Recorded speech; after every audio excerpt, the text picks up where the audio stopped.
Ladies and gentlemen, welcome back to On the Mic with Mike. We are the premier business radio program in the area. I'm your host, Mike King. Appreciate you being here with me. Right now, we have with us.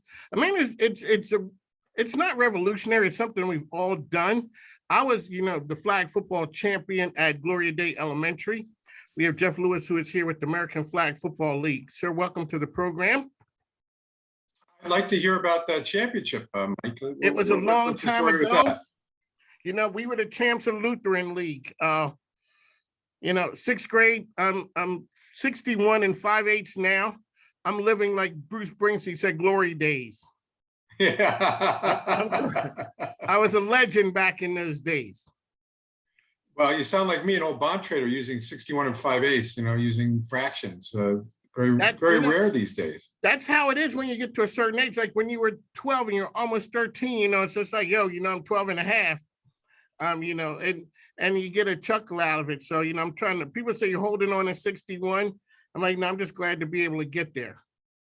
Exactly. I'm truly, okay. So tell us about the American Flag Football League, the concept, and because it's a full-fledged league that you guys have, and it's really cool what you're doing. Well, the idea was, it struck us about 5 years ago when we looked around that you had a game that was kind of bucking all of the underlying trends for team sports. It wasn't just tackle football that was shrinking, but everything's shrinking. Soccer's shrunk 20% in the last 10 years. As you know, Mike, a lot of kids these days specialize in maybe only one sport, or they're spending a lot more of their time doing things that are electronic rather than things that are out in the world. So team sports have not been in a great way for the last decade or so, and yet flag football was growing like crazy. And we started looking at it and said, my goodness, how is it possible that there is a sport that is so large and has so much growth? Flag football 5 years ago was a little smaller than tackle. It's now 2 million larger. Flag is about 1.5 million participants more than the combination of lacrosse, rugby, and hockey. Think about that. Wow. Right? That's astounding. That's not something you think about. Right. It's a massive sport. Now, in some ways, it's hard to say, is flag a different sport from traditional football, right? Are tackle and flag the same thing or different or what? So if I look at it, I feel like UFC is not the same thing as boxing, right? What happened when UFC came along was they saw things happening in that space, but they felt like they could create a different experience in that space and prevail, right? And I think that that's kind of the best analogy for where we are. It's still basically the same idea as traditional football, but in a lot of ways, it really is its own sport. Now, if you think about it, 99% of the football that ever gets played in the world looks like what we're doing. Okay, the top D1 and NFL teams, they don't even really practice anymore. That's why it takes the NFL guys 10 weeks to get their act together and be able to even start to play together. And now with the amount of injuries they're having, I'm certain that part of the reason it seems that everyone's constantly getting injured is they never practice. They never practice tackle football. They practice basically touch. But, they really don't ever practice. So it takes them a long time to get their stuff together. Let me ask you, so do you think the idea of it was that they were leaving it all on the practice field? So by the time they got to the games, they were banged up. And so what you're thinking now is because they put the limitations on, before was you couldn't hit the quarterback. Then we went to, tackling a couple of days a week. And now they shortened the preseason. Do you think that that's sort of the reason that we're seeing all the? Well, I think it's very clear. I'm not a doctor and I don't play one on television, but from at least what I have read, it's clear that essentially the number of snaps is the statistic that correlates most with potential problems for traditional football players. So if you cut down the snaps that they're taking in practice, you're obviously going to reduce the risk of playing the game. I'm not suggesting that they shouldn't be taking those precautions. All I'm saying is the product on the field is deteriorating because they're essentially now presenting the only world-class entertainment that isn't rehearsed, like in history. It's a very, very strange thing. It's sort of like guys playing floor hockey all week and then going out to play ice hockey when they wanted to play the game. It's a totally different experience. So with that being said, you see an opening for flag football, because I'm not going to say everyone's played flag football, boy, but that number's big. I mean, well, we the all number do. of people, the number of people that have played either flag or touch is basically everybody in America. Everybody. Okay, when you go to the beach, you don't see guys with baseball gloves. You don't see people, chipping golf balls. You don't see people, bouncing about, kicking a soccer ball on the beach. You see people throwing a football, right? This is, the backyard sport. America's pastime is truly, non-contact football. So when we're really, really loosely organized, we play touch, and when we organize a little bit, we play flag. But this kind of football really is the biggest sport, I think, in the country. So it's really a part of our culture. Everybody loves the fact that when you look at our game, that while we have world-class athletes providing an incredibly thrilling action, at the same time, it feels a little bit like recess. It feels a little bit like the backyard. It does. And people like that. It reminds them of happy times and how enjoyable it is. And one of the great things about the players being unmasked, unhelmeted, is that they share that joy much more clearly. I'm sure they're having a heck of a time playing tackle football, but you wouldn't know it because you can't see them. But when you're watching or attending one of our events, you really get in there with the players. They're really characters. And one of our concepts is that essentially, we took the best part of football and the best part of basketball and mushed them together. Because the best part of basketball is the visibility of these great athletes. The games don't have a lot of meaning. The structure of basketball is really troubled. No, regular season games don't really count. You kind of know who's going to make the playoffs. And when you start the playoffs, there's probably only a couple teams that can win. So, basketball struggles with meaning, but is an amazing spectacle because of these visible world-class athletes who really become like characters. Football is fraught with meaning. Every game is critical. And the structure of football is such that you never really know who's going to win. I mean, that any given Sunday concept is really so much more true in football than it is in any other sport. The fact is, every matchup, whether it's a D-back on a receiver, a lineman on a lineman, or a team against a team, every matchup is kind of in doubt. When you look at other sports, you have massive discrepancies in the quality of teams and stuff, and you kind of know the outcomes. But in football, look, man, the Jags have a couple wins, the Jets have 3 wins. You just don't know, right? You just don't know.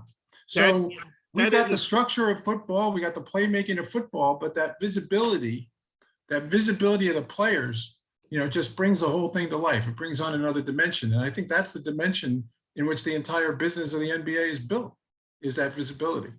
When you look at people, and unless it's your team, players, when they are on commercials doing things like that, they have to wear their number and their name, because people don't know. If you ask people outside of a few, they'll know Aaron Rodgers, they'll know, a couple other folks, but as the most part, they don't know. You see basketball players, you see baseball players up close, you're able to see the face, the emotions, and people are able to buy into it more. So when you had the concept of American Flag Football League and you start going around with it, what are some of the looks that you get when you tell people what you do? Well, I call it the golden retriever expression. Like when you're talking to a dog and obviously they can't talk, so they just kind of tilt their head to kind of indicate that they at least know that you're talking to them. I get that a fair amount, less these days, but certainly when I was starting it before we'd done anything. Now that we've had a fair amount of success, we had probably one of the most successful YouTube videos ever of a complete game of anything. We had one of the most successful Facebook Live audiences in the history of live sports. And, we've been on the NFL Network with tremendous ratings, and we've been on, CBS. So, it's less of an oddity now that we've actually made it real. there are always going to be people who will say, that it's not, that there's something diminished about it, that it's sort of, missing something. But I actually think pulling flags is much more of an opportunity for somebody to do something spectacular than tackling somebody is. Mike, if you go on YouTube and you just sort of randomly say, pull up, the top 100 plays of a year that, people love to make these kind of videos, right? There's no tackles, there's no sacks. All those plays are scoring plays. They're great. They're maybe a block kick, but they're great catches, great throws, great runs. It's the action that people take away from the game. So we've got all that. And, I think that actually, if we made a top 100 plays of all time, several of them would actually be great defensive plays. They'd be great flagpoles, amazing diving flagpoles. Probably the seminal play in the history of our league is actually a diving flagpole at the 1 yard line by the best player in the world, Hoosh from Fighting Cancer, who chased down from behind an NFL receiver like he was keeping his kid out of traffic. I mean, the guy looked like he was running in sand compared to the flag player. And, that was a flagpole, and that's probably the most spectacular play we've had. So I think it's an added dimension rather than something taken away. From the business model, since we are a business show, yep. What's been the hardest part of I guess educating people as to what you have, and then when did the light come on that said you have something that could be viable? Well, we started by doing a lot of research about underlying trends, and what the sports business is funny because everybody who's a sports fan, it's the only business where we feel like we could run the business too. Like you don't walk into Starbucks and say, I could manage this store, no. but we all think we could GM or commission, any league or team that we follow, right? We all think we know those businesses really well, right? And we're all quick to feel like we could do it better. So I'm from Philadelphia, so yes, I know that. So we are experts on running the Eagles and the Phillies and the Sixers and the Flyers. We're experts. Absolutely experts, all of us, right? But what we did is we spent a lot of time, running numbers, and it was very clear that there are some big trends that are very supportive of sports, right? We obviously have the movement away from watching things on television that are not live, right? So you have a huge problem in terms of getting people to watch advertisements in the middle of content when they've either time shifted it or they basically bought it in a way that they don't have to watch ads, like it's on Netflix or HBO or whatever. So the bread and butter of the delivery of corporate messaging was interrupting television shows, and that is basically a dead activity. That is not going to work anymore because the audiences, in terms that are aggregating for network TV are declining. And basically, we're going to see all of network TV sort of devolve into streaming. So the only events where the provider of the events can kind of set the tone of that interaction and use it as a way to share the messages of corporate partners are live events where the outcome is important, where you don't want to find out where you don't want to watch it after you know the outcome. So it's mostly sports, things like, award shows and other things like that. But at the end of the day, the only things that we're going to watch and put up with ads are things that where we care about the outcome and we want to know it now. So sports you can see the increasing value of sports content. The NHL has had basically a flat to down kind of viewership for quite some time. And in 10 years, they tripled their rights. Their latest deal is triple the last one. We saw the NFL basically, doubled their deal in the last time around. And that's with, again, basically a flat, audience. So, sports are becoming much more important on a relative basis as a type of content that still allows those corporate partners to reach out to and share their messages with the audience. You also have clearly, incredible appreciation in the value of sports franchises. I think in the last 20 years, we've seen, MLS teams go up by a factor of 20. And that's with their audience flat, their TV audience flat, and with the number of people playing soccer in decline. So, you're talking about just a bull market in sports content and a bull market in sports teams. So to be able to find a sport that's really, really big, and yet we don't have anybody competing with us for our players, forcing up our costs or forcing down our quality, it's a fairly unique situation to be able to basically go in and try to ride some of these waves in sports and do it in a green field. And Mike, the last piece I would add is when we started this 5 years ago, I think there was sports gambling in 3 or 4 states. And, it's now going to be legal starting in 22. I know New York comes online in 22. I think more than half the population of the country will be able to bet sports legally next year. So that's an enormous change in a short time. But again, just increases the value of having a sport, and a sport that's bettable. And obviously we know that people love action on football games. And, the fact is we have all the same stats. We have all the same playmaking that traditional football has.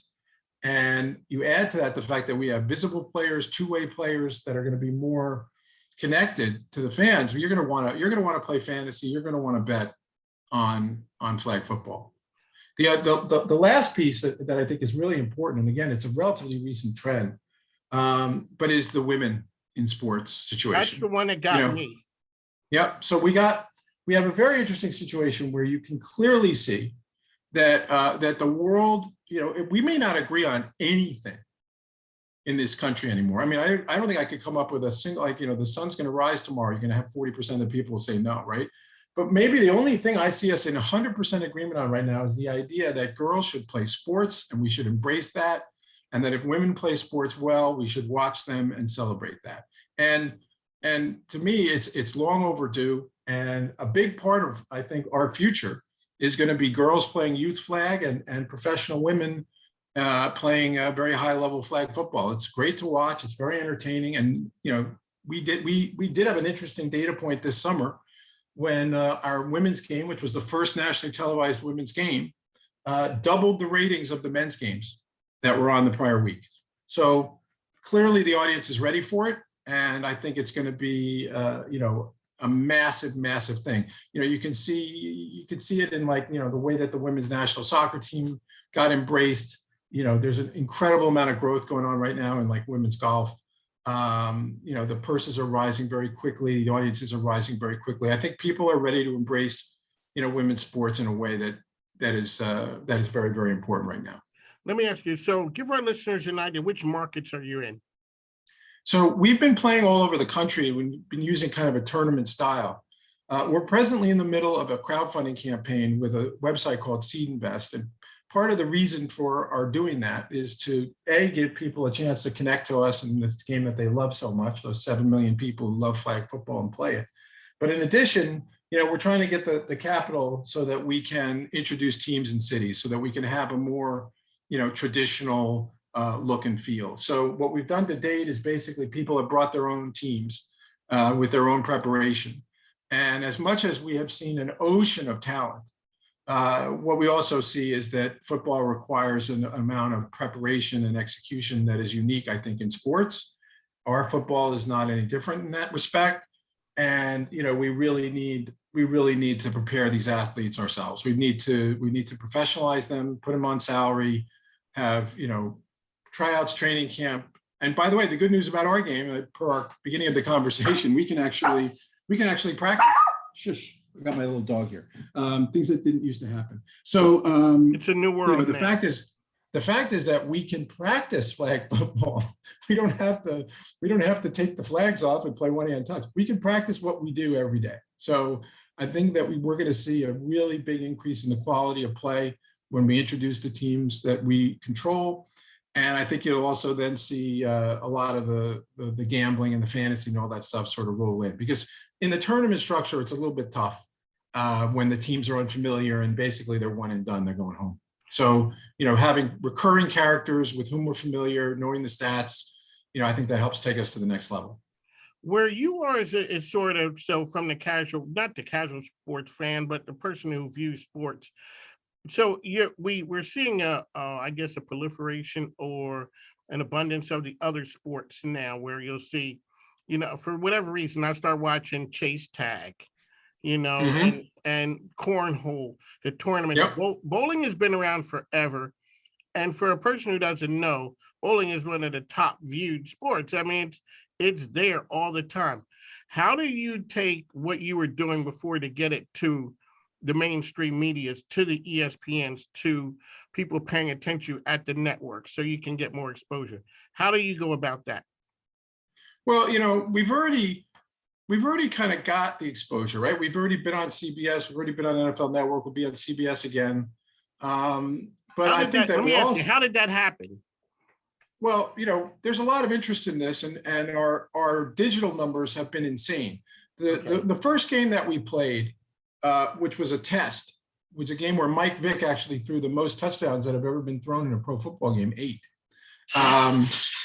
Oops, broken glass. You okay? You all right? What? I'm sorry. I'm on an interview. Sorry. You're good. You know what? We're good. If you got to go take care of that, I appreciate the time. No, it's okay. It's just a coffee cup drop. So the first game that we played, we threw it up on YouTube and we never promoted it. Now I want you to understand, in the context, soccer's national TV audience that sustains a $10 billion league is about an average of 300,000 people. And over 750,000 people watched the entire game, 2 hours long, on YouTube of the first game we played. Almost 3 million people have watched it to some extent, but 750,000 people watched the entire thing. If we went on ESPN and had 750,000 people watching us, our rights fee for a season would probably be about $150 million a year. It's a very big audience. So we've seen that we can reach a mass audience. We've seen that this resonates. And so I'm excited about, just staying the course, getting these local teams set up, and making the sport look a little bit more like what people are used to, which is people who play every week, same people come back. And, the tournament is great. The tournament will continue, but the tournament really needs, I think, the professional teams to be in tandem. There you go, Jeff, with the American Flag Football League. How can people follow you? How can people find you out there? So we're on social at Flag Football. We're on Facebook, Instagram, and obviously AFFL.com. And again, as I said, seedinvest.com, where they can get the details on the crowdfunding that we're doing right now. What's the next new and exciting thing that you have going on that you want our listeners to know about? Well, actually, in the next week or two, I expect we'll actually introduce our first set of NFTs. And I know that people find all this stuff a little bit dizzying and a little bit confusing, but we think the main thing about NFTs is that they should be useful, that there should be a reason for them. Like you can use an NFT to authenticate a piece of memorabilia. And we're going to actually create something called the Ultimate Rookie Card. We have a youth league that's all over the country right now, kids playing AFFL style flag football.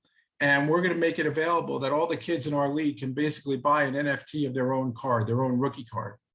And they can trade them with their friends, trade them with kids in other leagues. And the really cool thing is, we